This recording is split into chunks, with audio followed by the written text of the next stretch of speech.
esa revolución islámica iraní en Persia irradia toda la zona, porque como amenaza, está por fuera del marco de la Guerra Fría, no le come ni al capitalismo ni al comunismo y amenaza a todos al mismo tiempo, entonces cohesiona. Entonces esa cohesión, por un lado, significó el ataque por parte de Irak y todos los aliados contra Irán en la guerra Irán-Irak, pero por el otro lado significó el apoyo a personajes como Osama Bin Laden y a personajes como el régimen talibán de Afganistán por parte de Occidente, porque se consideraba que eran los únicos que podían llegar a combatir en los mismos términos el fundamentalismo chiita, que por un lado era chiita, lo que lo amenazaba a los sunitas, y por el otro lado era antioccidental, lo cual lo amenazaba a Occidente. Entonces aquí hay otro problema de valoración. Antes hubo el apoyo a Osama Bin Laden y antes hubo el apoyo a los talibanes, y entonces eran igual de fundamentalistas, igual de fanáticos, igual de aguerridos, pero eran aliados. Ahora se establece una conexión entre el atentado de las Torres Gemelas y el Al-Qaeda, y eso va a llevar, entonces aquí cambia completamente la interpretación histórica, porque ya no es un problema de luchar a nivel de organismos de seguridad contra el terrorismo internacional, como se había venido manejando a través de la Interpol y a través de la policía, digamos, política, y de las organizaciones de defensa de todos de los organismos de seguridad de los diferentes países. Ahora se va a vincular a los estados con el terrorismo. Entonces la guerra no solamente se va a librar contra las organizaciones terroristas, sino que se va a librar contra los estados. Y eso le va a dar un carácter completamente diferente. Entonces, la guerra globalizante, la guerra total, la guerra unilateral, digamos, esas guerras que iban por todo el planeta, porque lo peligroso de la Guerra Fría era que estaba por todas partes.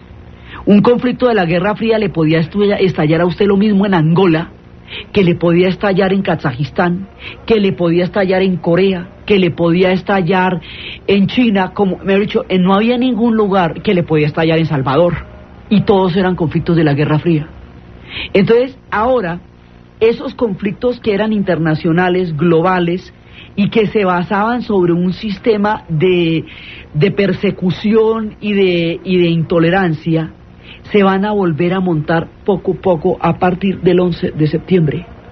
Entonces, esto los va a llevar, digamos, hay una satanización del enemigo de tales proporciones que justifique la existencia de un sistema de persecución igualmente fuerte, como el demonio en la Edad Media. Sin el demonio en la Edad Media, todo el poder que llegó a tener en ese momento la Iglesia no hubiera podido entronizarse de una manera tan profunda si no hubiera existido el demonio como amenaza. Durante la Guerra Fría la amenaza era la Unión Soviética, que justificaba absolutamente cualquier esquema defensivo. A partir del 11 de septiembre la amenaza va a ser el terrorismo internacional, que entra a justificar cualquier esquema defensivo. Cuando se producen este tipo digamos, de virajes históricos, lo primero que se hace para desinformar es generalizar. Entonces se generaliza el todo, la parte por el todo. Entonces, unas redes terroristas que pertenecen a una historia particular, que significó el resultado de las tropas de Arabia Saudita, que significó el primero haber apoyado a los talibanes, luego los talibanes ganan la guerra de fracciones en Afganistán y entran a protagonizar un régimen brutal, y las mujeres van a ser martirizadas desde el primer día, y durante 5 años en internet se clamaba por la situación de las mujeres afganas, pero solo hasta el 11 de septiembre su martirio empieza a ser causa común con el mundo. Entonces, porque solo entonces se lloran las burkas que desde hacía 5 años asfixiaban el rostro de las mujeres en Afganistán.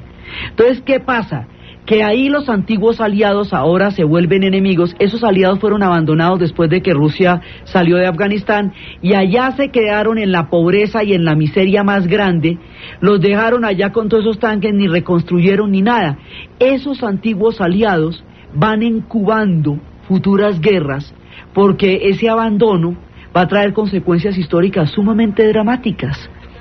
Entonces, la ligazón a la Al-Qaeda lo lleva a plantear que todo Estado que acoja al terrorismo es en sí mismo un enemigo,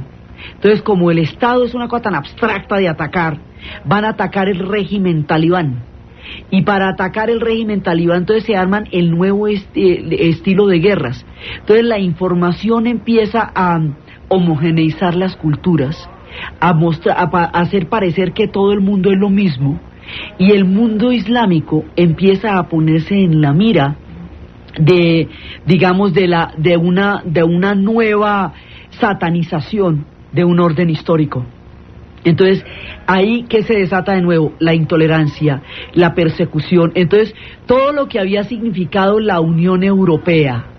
el esfuerzo más grande de los 90, poner fin a 800 años de rivalidades entre los países europeos, el pacto del carbón y el acero, que había logrado por fin acabar con las guerras entre Francia y Alemania, que en 2 guerras mundiales habían desangrado. Todo ese tipo digamos, de esperanzas de unión ahora se vuelven el clima de persecución a todos los emigrantes. Ese espíritu que la Unión Europea quería empieza a verse ensombrecido, y entonces volvemos a sentir lo que nos decía Stein, que en Estados Unidos y en Europa se vive un clima común de histeria, y volvemos exactamente al mismo punto en donde estábamos en los 80s, cuando todas estas histerias y estas intolerancias estaban justificadas sobre la idea de responder cualquier amenaza.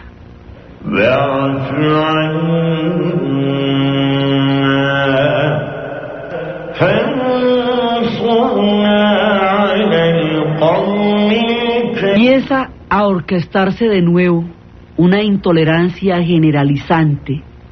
que es sumamente complicada, porque, digamos, si no se logra una manera manifiesta y explícita de no generalizar el Islam dentro del conflicto del terrorismo internacional, las cosas pueden llegar a niveles muy complejos, porque el Islam es una antigua civilización, son más de 1.200 millones de personas en el mundo entero, en el mundo árabe cubre 22 países, tiene tantas diversidades como gente hay sobre la tierra, y sin embargo, esta intolerancia cae directamente sobre esa civilización, y en la Unión Europea, donde se había dado un clima de apertura, de libre tránsito, de caminos abiertos dentro de Europa, el nuevo clima del sueño de Schuman, el que había creado el pacto del carbón y del acero, recién aún sangrando las heridas de la Segunda Guerra Mundial, toda esa idea de amplitud que la Unión Europea había generado empieza a endurecerse y a convertirse en una barrera contra los inmigrantes a partir del 11 de septiembre. A partir del 11 de septiembre,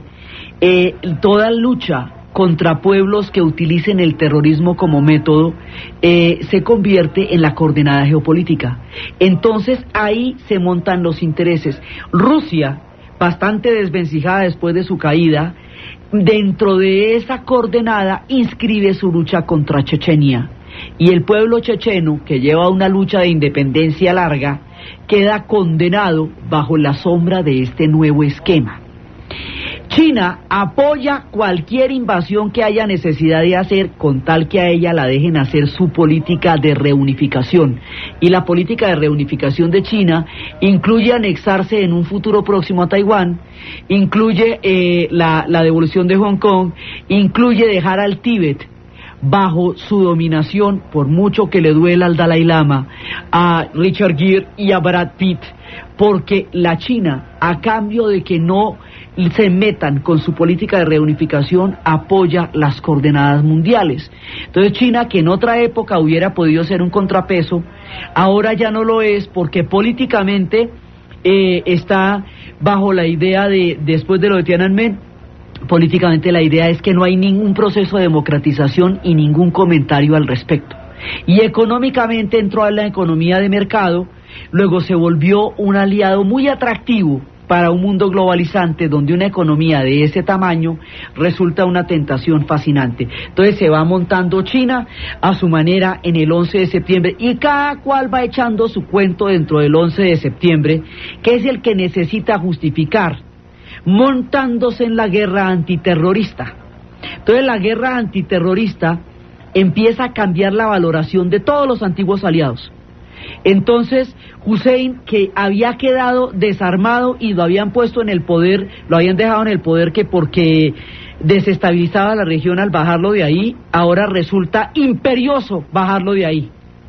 Entonces, los talibanes que estaban allá apoyados en la época de la guerra contra Rusia, ahora resultan la fuente generadora del terrorismo internacional, siendo los talibanes tan intolerantes y tan terribles desde el primer día que empezaron a pelear. Digamos, los comportamientos históricos han sido uniformes a lo largo de estos conflictos, pero la valoración es distinta. Entonces ahora aparecen como grandes enemigos antiguos aliados que fueron abandonados en los caminos intrincados de la geopolítica. Y se va armando la coalición antiterrorista y empieza a orquestarse toda la intolerancia, la persecución y otra vez después de la guerra del Vietnam, la idea de que la guerra es estúpida y que la guerra es absurda y que tiene unos niveles de destrucción que no se justifican, el clima de paz, de esperanza de los años 90, en la cual empiezan a plantearse y a buscarse, por lo menos a explorarse, otras formas de resolver los conflictos que no sea a través de guerras, ataques o invasiones, pasan de lado y de nuevo soplan los vientos que soplaban durante la Guerra Fría, pero ahora con otro nombre. Ahora, con la era antiterrorista, otra vez se vuelven a hablar de bombas nucleares tácticas, es decir, chiquitas como las de Hiroshima, ¿sí? Entonces se vuelve a hablar y se empiezan a hablar de un tipo de ataque que no se había hablado antes, que es la guerra preventiva. Es decir, que ante la amenaza que el terrorismo pueda suponer para una sociedad, es mejor atacarlo antes de que se expanda y prolifere, y si hay un país que de alguna manera lo acoge, hay que atacar ese país antes de que el terrorismo salga de allá. Esto nos va preparando a los esquemas de las guerras preventivas y nos va dando esto se va convirtiendo en una especie de aval por anticipado para cualquier invasión a nivel planetario, porque se enfrentan con un enemigo internacional que puede mutar de un estado a otro. Luego el ataque contra ese enemigo también puede mutar de un estado a otro. Entonces, esta es una coordenada geopolítica muy, muy complicada, porque esto nos va a llevar a un Frankenstein, abrir. Este esquema es muy peligroso, porque lo mismo que se puede decir que una invasión a Irak justificaba la seguridad de Estados Unidos después de las Torres Gemelas, podría decir Pakistán que India es una amenaza para él porque tiene bombas nucleares y tiene la Cachemira, o India podría decir tanto así de Pakistán, o los kurdos Turquía podría decir de los pueblos del Kurdistán. Ahí todo el mundo puede decir que tiene un vecino peligroso al cual quiere detener antes de que su peligrosidad se convierta en ataque. El 11 de septiembre va generando un clima geopolítico sumamente delicado, que es el que va a llevar a coaliciones y a fuerzas bélicas gigantescas a ponerse en acción sobre una nueva cruzada con un discurso de religioso intolerante que empieza a perseguir a la gente por culturas, por etnias, por prácticas religiosas, y empieza a cerrar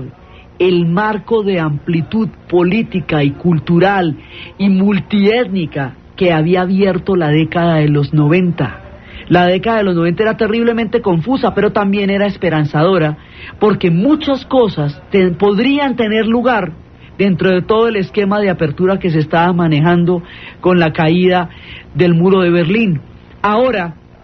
cierra ese capítulo y convierte ese periodo en un pequeño paréntesis entre dos formas de guerras globalizantes, la Guerra Fría y la guerra antiterrorista. Y en ese esquema de la guerra antiterrorista, en el esquema de la continuación de los capítulos del 11 de septiembre, en ese marco se va a dar la invasión a Irak. Entonces, aquí hay una serie, de factores que están encadenados. Por un lado están los conflictos del Medio Oriente, que tienen sus propias dinámicas y tienen sus propias naturalezas, y por el otro lado están los órdenes mundiales en los cuales se enmarcan esos conflictos, que también alteran